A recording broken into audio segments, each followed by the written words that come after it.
Today in PA is brought to you by Renewal by Andersen of Central Pennsylvania. Buy one window or door and get another at 40% off and $250 off your project too. That's at zero money down, zero payments, and zero interest for a year. Spooky good. Drop by renewalbyandersen.com for additional details. Offer ends at the end of the month. A bill would create a list of evidence-based reading curricula. Meanwhile, SEPTA writers are objecting to the upcoming fare hikes. Pennsylvania's ban on fortune-telling may be no more in the near future. Lastly, hundreds of mink were released from a farm. I'm Claudia Dimuro, and you're listening to Today in PA.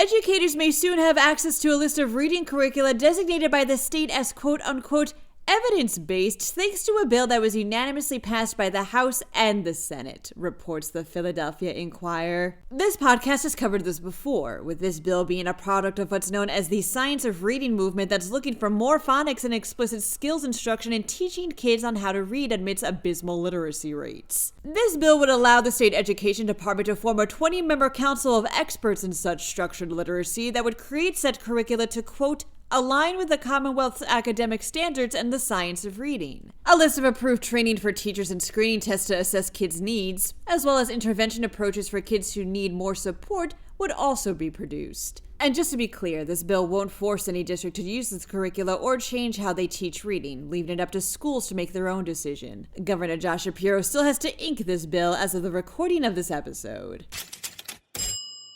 A number of people are objecting to the SEPTA fare hikes that are coming up, reports Billy Penn. This podcast has also previously brought up how, as of December 1st, riders who use key cards or Apple Pay will see per-trip costs go up by 25%. Across the system, according to SEPTA, new fare hikes average to a roughly 7.5% bump.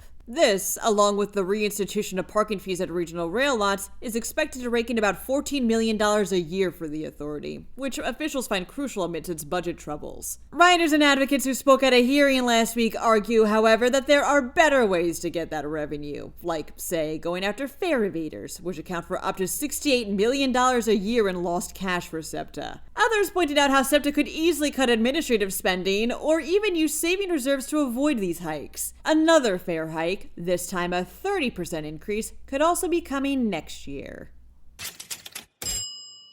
For the past 163 years, fortune-telling has been illegal in Pennsylvania, states Spotlight PA. This ban was enacted during a time when astrology and tarot card readings and the like were seen as disreputable and corrupting, usually practiced by swindlers looking to make a quick and dishonest buck. And most people usually go about their lives not even realizing this law is still a thing. Unless you're Beck Lawrence, that is, the owner of the Serpent's Key Apothecary in Hanover, who accused police chief Chad Martin of threatening to arrest them for up to a year in jail if there are any credible reports of paid tarot card readings happening at the shop. Lawrence at first wanted local cops to back off, and to admit the law is unjust and outdated. But since Hanover cops are standing their ground, Lawrence figured the only way to protect the shop was by overturning the law entirely. So Lawrence filed a federal suit to do just that this August, meaning that the end of Pennsylvania's fortune-telling ban may very well be in the cards.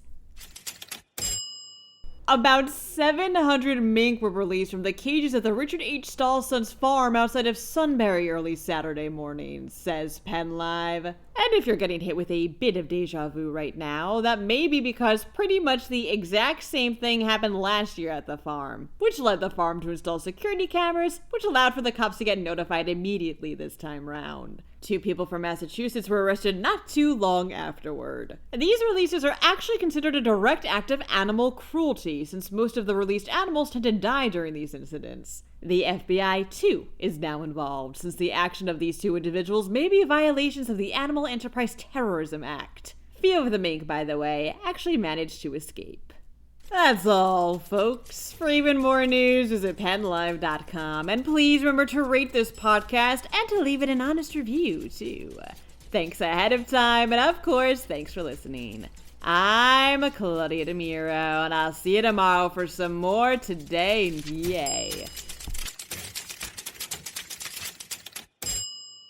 Today in PA is brought to you by Renewal by Andersen of Central Pennsylvania. Buy one window or door and get another at 40% off and $250 off your project too. That's at zero money down, zero payments, and zero interest for a year. Spooky good. Drop by renewalbyandersen.com for additional details. Offer ends at the end of the month.